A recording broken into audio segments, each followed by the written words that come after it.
Can you get in trouble for sharing someone else's nude photo?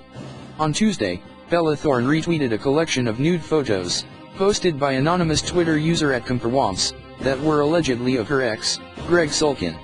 There were 3 pictures, one of half of Sulkin's face, one of a person's chest, and one of a person's penis.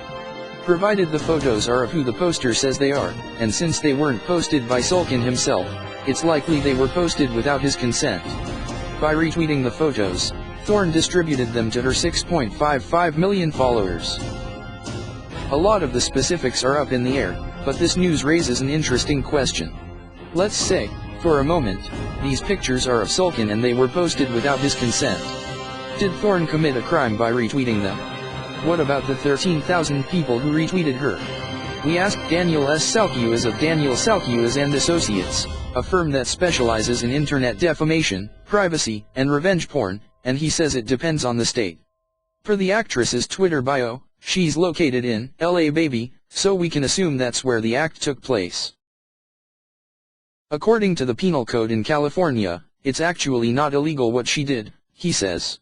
The nitty-gritty details can be found in California Penal Code 647, J, 4a, but essentially it's illegal for a person to distribute nude photos of another person only if the two have agreed that the photos would remain private. There needs to be an implicit understanding between the parties that the image will not be disseminated to other people, Salkius says. That's the big thing. Since it's not evident that Thorne and Sulkin ever spoke about these photos, let alone came to an agreement, she would theoretically be able to defend herself were he to sue.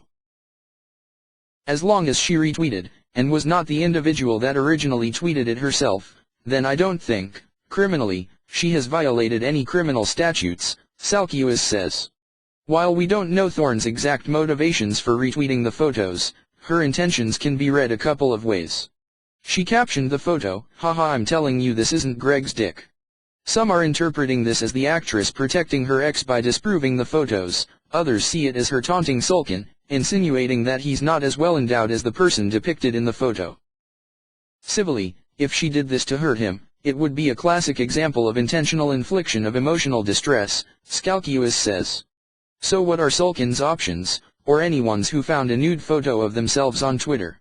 For him to go in and get the photograph removed from Twitter, he's going to need to admit to them that it's his penis, Salkius says. If it's not, then theoretically there's no way for him to get it removed.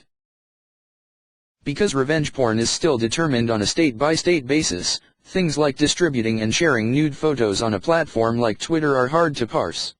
Each individual retweet and share could happen anywhere in the world, and the laws could be different for each person were someone to sue. Things might get more cut and dry in the future.